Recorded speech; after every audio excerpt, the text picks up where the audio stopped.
mathematics. How much gold can you hold in an elephant's ear? When it's noon on the moon, then what time is it here? If you could count for a year, would you get to infinity or somewhere in that vicinity?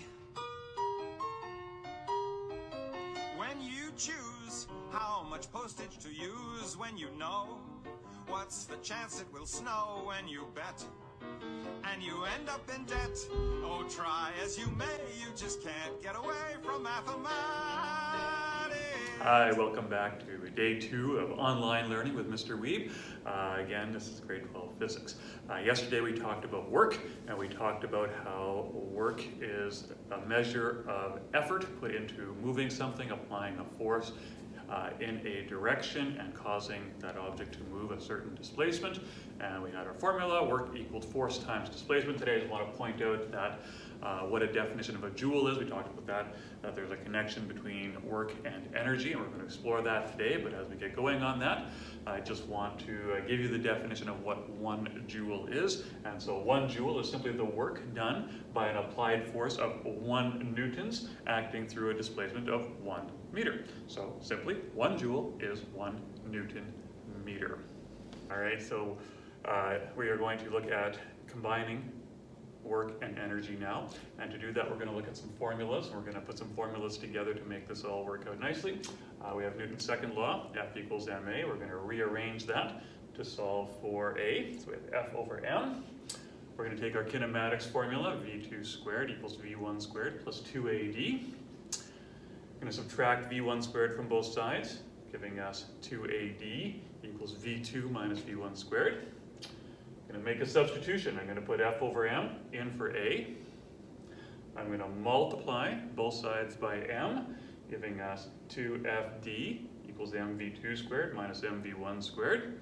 I'm going to divide everything by 2, leaving us with FD equals mv2 squared divided by 2 minus mv1 squared divided by 2. Now, force times displacement, you should recognize that as our formula for work. So work is equal to, and now I've written it this way, I've pulled the 2 out, half out front, so we have a half mv2 squared minus a half mv1 squared. And now let's look at what energy is.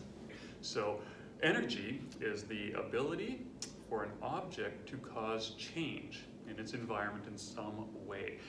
And so in physics, when an object that is moving strikes something or has its velocity or its momentum changed, we call that kinetic energy. So kinetic energy is simply an object that is moving that has the ability to produce change in something.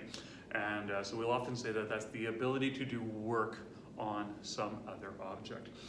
And so the formula for kinetic energy is EK equals 1/2 mv squared. And you will recognize that from our last board. And so when we have on the last board, we had work equaled to 1/2 mv2 squared minus a half mv1 squared. What we have here in effect is that work equals a change in kinetic energy. And of course, this equation goes both ways. When we do work on something, we change the kinetic energy. When we change the kinetic energy of something, we are doing work on whatever it is that is causing that change in energy. And so, this is simply called the work-energy theorem. And this is what we'll be using. These 3 formulas in order to solve all kinds of problems that involve objects that are changing the amount of energy that they're doing. They are doing work on something else. So on page 261 of your textbook, there's a sample problem, and then there are 3 questions to do below that sample problem. Please read the sample problem and go through those 3 questions, and then on Connect you will find another handout with a few more questions dealing with work and energy. And as we move through this, there are obviously other types of energy. There's kinetic energy, which is moving energy, and it's the ability to do work on things. But there's also something called potential energy, and that's what we'll explore a little bit more tomorrow. Again, objects that have the ability to do work on something else is what we're going to be looking at, and we'll continue on from there. Today's verse of the day comes from Zechariah chapter 14, verse 9, where it simply says, "The Lord will be king over the whole earth, and on that day there will be one Lord, and his name the only name." So have a great day, and we will see you again tomorrow.